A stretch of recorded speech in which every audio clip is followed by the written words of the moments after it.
Real estate agents, listen up. I have an important question for you. Do you have a bio, a real estate bio?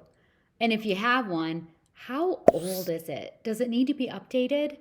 Well, guess what? You don't need to worry. I'm going to show you how to write a beautiful new real estate bio all about you, and we're going to do it with ChatGPT. Stick around, I'll show you how.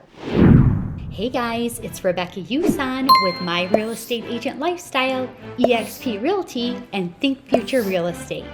Be sure to like, subscribe, and ring that bell so you're notified every time I post an AI for Real Estate Agent video. Did you know if you partner with me at eXp Realty, choose me as your sponsor, you will get my setup for AI lead gen on autopilot for free.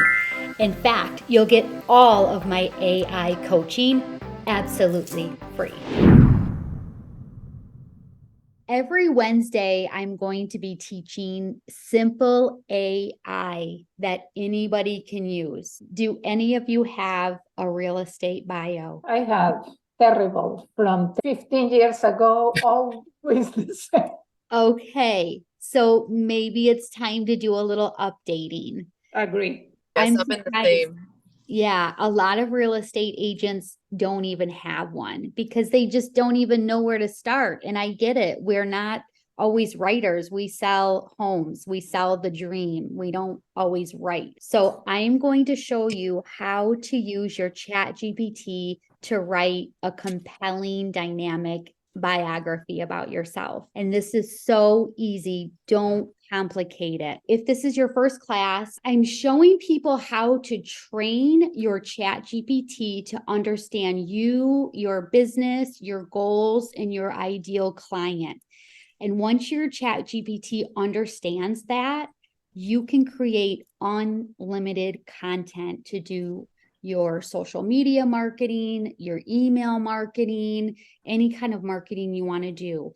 And that is going to save you so much time and money. That's my goal. Today, like I said, we're going to be talking about how to train your ChatGPT to write a bio. For some reason today, my ChatGPT is acting goofy, and this is all that it's showing. I don't know what's going on, and I'm freaking out just a little bit, but I don't know. Sometimes ChatGPT will do goofy, buggy things, but it just is what it is. If you're looking at your ChatGPT, if you can see my arrow, this is your prompt box. And then if you look over to the left, you're going to see I've started lots of different chats because I've been programming my ChatGPT. Anytime you want to start a new idea for your ChatGPT, you're going to hit new chat in the upper left-hand corner. So new chat. Once you train it, just leave it. You're never going to delete it unless it just doesn't apply anymore, but just keep it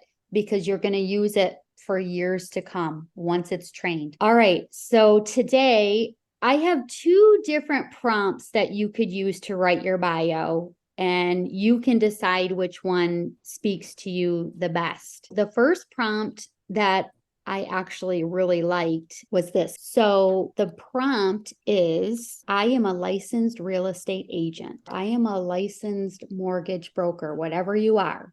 But I think most of you are agents. So I am a licensed real estate agent, and I would like you to generate a compelling real estate bio for me. What do you need to ask me so you can understand who I am, where I come from, and where I want to take my business so I can attract clients to me? You might want to change the words a little bit. I don't know. That's okay if you do, but this is what I came up with. Rebecca, I have a question. Yep.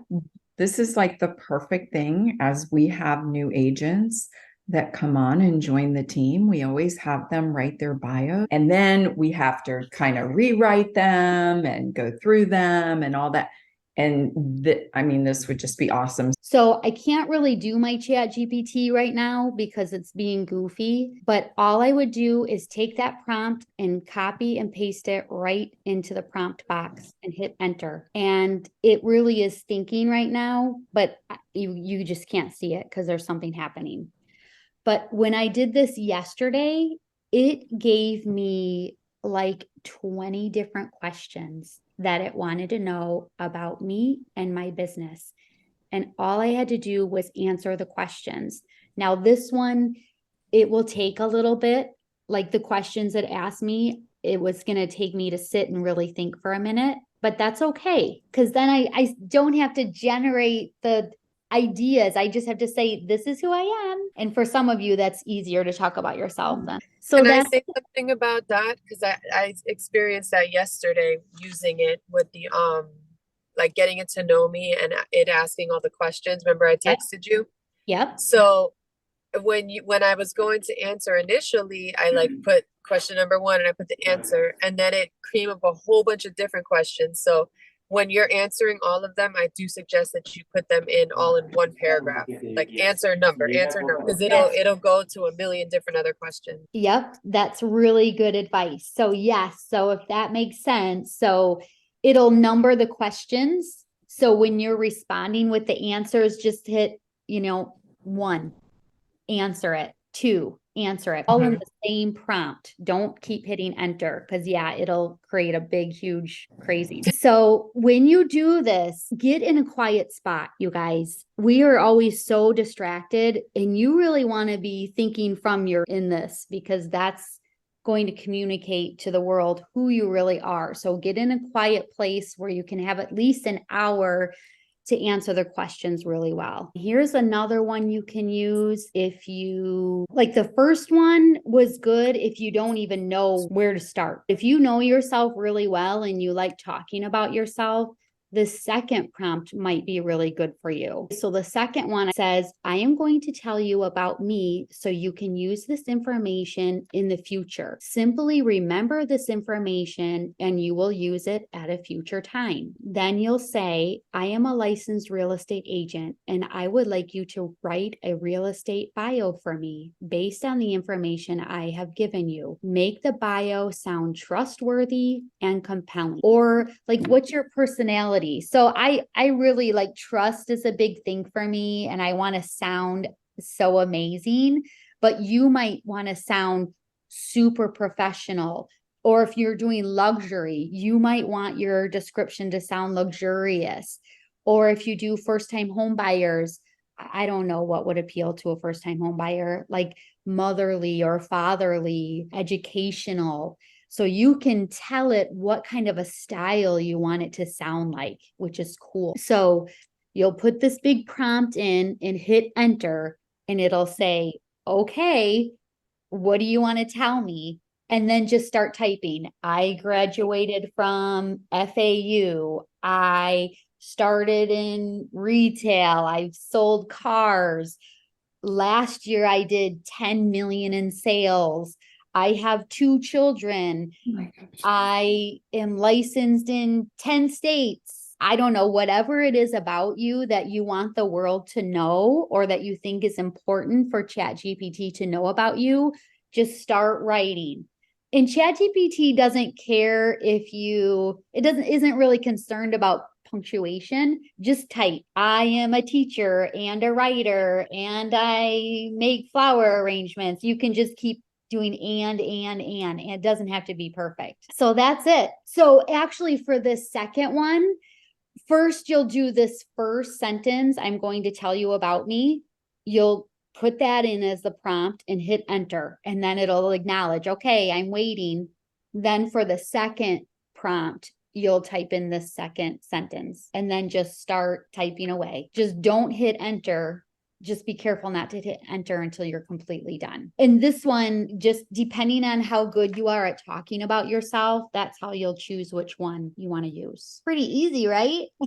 So Rebecca, I think I probably just need to do it to see, but I know me and I always like automatically hit enter. So that's going to be like a thing, like I'm going to have to be very conscious about. So if it's going to ask me more questions, like 1, 2, 3, 4, 5, and I'm going to answer those, then how do I not enter? Or do I just take my cursor from number 1 and move it down to number 2 to answer that question? So all you do is type in 1 period, space, and then your answer. 2 periods, space, then write your answer. Don't hit enter. It's all going to be one paragraph. Gotcha. Okay. That's a tough one. That's a learning curve. There's a learning curve with AI, but it's easier. So easy once you start getting it. I think the first one is easier for me personally. Okay. So I think we're gonna go with that one, at least for me. Since we're a team anyway, I guess would we do it like I am? At least for me. Since we're a team anyway, I guess would we do it like I am, or would we do it as we are? Ooh, that depends. So if you have everything together, then I guess that's up to you. Yeah, because like we have our website is together. It's Luis and Mari. And our social media, same thing, Luis and Mari. Email, it's Luis and Mari. Yeah. So maybe, but you could play with it. If you're a team and it's just the two of you, is that right? Yeah. Then I mean you could definitely do it just together with the two of you. I mean, our team, we have to do separate bios because the team as a whole is like 20 people. So when we put that on the website, you want each person, whether they're an agent or an ISA or, to have their separate ones. But I mean, we started out with myself and my husband, and I'm pretty sure at that time we just did it together. Yeah. So I would tell it that, say, we are a team. There's 2 of us. Our names are this. Lewis has been in for this many years. I've been in for this many years. This is our specialty. This is where we each started. That's probably what I would do. You might have to play with that a little bit to see how it comes out, because if it's going to ask you the questions for both, then it's different answers. Yep.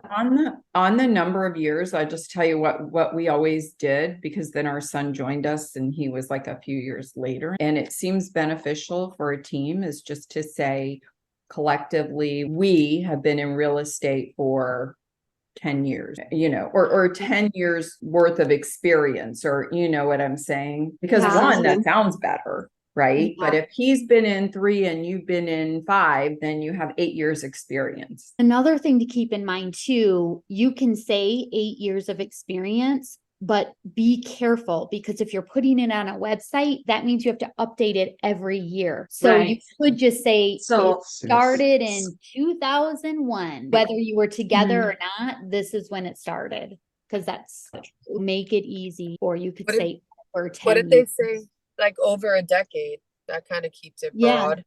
That would be fine. So some of you have come to a couple classes and I'm looking for new things to teach about, even though I could probably teach about ChatGPT for months. Is there something that you've been thinking, ooh, I wish I could learn X? Like, is there a program that you've been seeing, or I wish I could implement this into my business? I just don't even know what or how. I really want to master the ChatGPT and automation, because I'm not consistent with social media at all, or like my CRM and all that. I'm kind of more go as it comes and like referral based and everything. So I want to really master using this to automate everything and really implement a system.